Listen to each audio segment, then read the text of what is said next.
Sindh urban labour union بلدیہ کورنگی نے Landhi town میں اپنے قائد آفاق احمد کی سالگرہ کے حوالے سے خصوصی تقریب کا اہتمام کیا تھا، جو کہ گزشتہ روز ہوئی تھی۔ اس تقریب میں آنے والے مہمانوں میں ڈاکٹر نگہت فاطمہ کے ساتھ ساتھ وائس چیئرمین شاہد فراز، شگفتہ سردار شوکت اللہ فاروقی اور فائنانس سیکرٹری تنویر قریشی کے ساتھ ساتھ دیگر رہنما موجود تھے۔ وہیں پر سندھ اربن لیبر یونین بلدیہ کورنگی کے تعلق رکھنے والے اکبر کے ساتھ ساتھ عارف اور دیگر رہنما ہمارے موجود تھے، جبکہ کارکنان کی بڑی تعداد موجود تھی۔ اس موقع پر چیئرمین آفاق احمد کی سالگرہ کے حوالے سے ایک خصوصی طور پر جو تقریب کا اہتمام کیا گیا تھا، اس میں باقاعدہ کیک کاٹا گیا اور یقینی طور پر یہ قدرتی خوشی تھی جو اپنے چیئرمین کے لیے یہ کر رہے تھے، اور اس کے اندر تمام کارکنان پرجوش دکھائی دے رہے تھے اور نعرے بھی لگ گئے۔ زبردست نعرے مہاجر،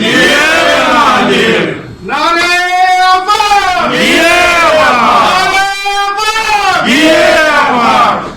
اس کے ساتھ ساتھ پھر یہاں پر جہاں تمام شرکا موجود ہیں، یعنی کارکنان کی بڑی تعداد بھی لانڈی ٹاؤن کے آفس میں سندھ اربن لیبر یونین کے آفس میں موجود ہیں، وہیں پر ان کے لیے پھر تعام کا بھی انتظام کیا گیا کیک کے ساتھ۔ پھر یقینی طور پر ہم نے دور سے دیکھا، پتہ نہیں بیف ویر پلاؤ تھا کیا تھا، اللہ رحم کرے، لیکن ٹائٹ تھا۔ اور اس کے ساتھ ساتھ ایک خوبصورت تقریب جو کہ یقینی طور پر اپنے چیئرمین کے لیے انہوں نے کی تھی، آفاق احمد، اور جو ان کے اوپر شفقت کا ہاتھ رکھتے تھے، وہ ان کی اجازت کے ساتھ یقینی طور پر سندھ اربن لیبر یونین بلدیہ کورنگی نے اپنے لانڈی ٹاؤن کے دفتر میں خوبصورت تقریب کا اختتام بھی کیا، اور یقینی طور پر سب خوش تھے۔ آنے والے مہمانوں نے یقینی طور پر سندھ اربن لیبر یونین بلدیہ کورنگی کو ایک احساس بخشا کہ ہم ان کے ساتھ ہیں اور شانہ بشانہ، اور واضح رہے کہ یہ ہم بتاتے چلے آ رہے ہیں ڈاکٹر نگہت فاطمہ یا دیگر جو تھے، وہ اس سے پہلے بھی ملازمین کے جائز حقوق اور مفادات کے تحفظ کے لیے شاہراہوں پر مظاہرے کرنے پہ بھی پیچھے نہیں ہٹتے اور سندھ اربن لیبر یونین کے شانہ بشانہ ہوتے ہیں۔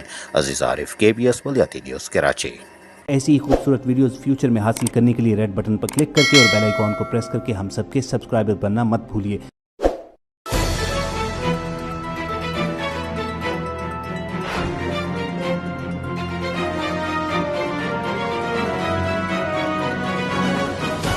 KBS بلدیاتی نیوز۔